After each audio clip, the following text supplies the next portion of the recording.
School today feels strict enough, right? But imagine going back to the 1960s. Teachers could hit you with a ruler, kids smoked outside the building, and nobody even wore a seatbelt on the school bus. It sounds unbelievable, but this was everyday life just 60 years ago.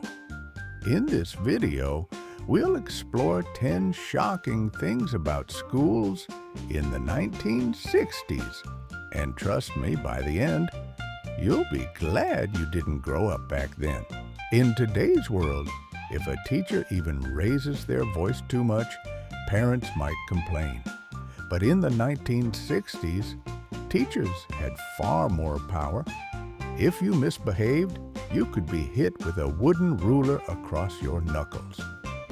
Some schools made kids kneel on the floor as punishment, sometimes on rough surfaces like rice or corn kernels. And in many cases, teachers even used belts or paddles. What's shocking is that parents supported this. They believed it taught kids respect and discipline. For many children, the fear of being punished at school was even greater than the fear of being punished at home. Today, corporal punishment has been banned in most countries, and parents would be outraged. But back then, it was just another day in the classroom. Imagine walking into your school and seeing clouds of cigarette smoke. That's what the 1960s were like. High school students often smoked in bathrooms, behind the gym, or even just outside the main entrance. And it wasn't just the students. Teachers smoked openly in the teacher's lounge. The smell of tobacco was everywhere. Some schools even had cigarette vending machines nearby. The craziest part? Cigarette ads in the 60s featured doctors saying smoking was healthy. No one really knew or wanted to admit how dangerous it was. Today, schools have strict no smoking policies, and students can be suspended just for carrying cigarettes. But in the 1960s, it was almost a rite of passage. If you think school uniforms today are strict, the 1960s were even harsher. Girls were usually forbidden to wear pants. They had to wear skirts or dresses, often below the knee. Boys were expected to wear collared shirts every day, sometimes even jackets and ties. Jeans, totally unacceptable, bright colors, considered rebellious. If you broke the dress code, you could be sent home or punished. Schools believed discipline started with appearance. Looking respectable was part of education. Compare that to today, where students can wear hoodies, sneakers, or even dyed hair. In the 60s, looking different was enough to get you in trouble. Today, school buses have cameras, seatbelts, and strict safety rules. But in the 1960s, none of that existed. Most buses didn't have seatbelts at all. Kids would stand up, walk around, even hang their heads out the windows while the bus was moving. If the driver had to slam on the brakes, students would be thrown forward. And yes, injuries happened. But back then, people just accepted the risk. Parents trusted the bus driver, and that was that. It's shocking to think about today, when safety is such a huge concern. But in the 60s, children rode buses that would never pass modern standards. Forget about pizza, burgers, or energy drinks. In the 1960s, most kids brought simple packed lunches from home. A peanut butter and jelly sandwich, an apple, and a carton of milk was typical. School cafeterias existed, but the food was very basic.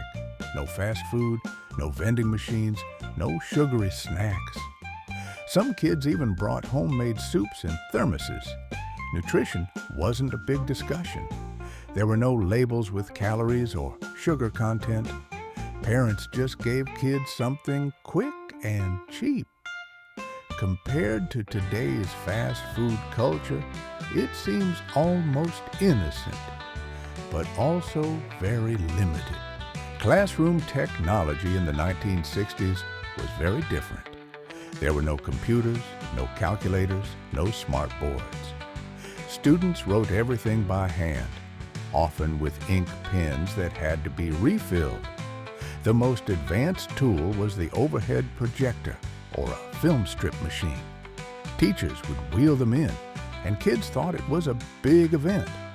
Homework meant hours in the library, flipping through encyclopedias. Today, we just Google everything in seconds. But back then, knowledge was slow, and studying required real effort. One of the darkest realities of 1960s schools was segregation. In many parts of the United States, black and white children were forced to attend separate schools.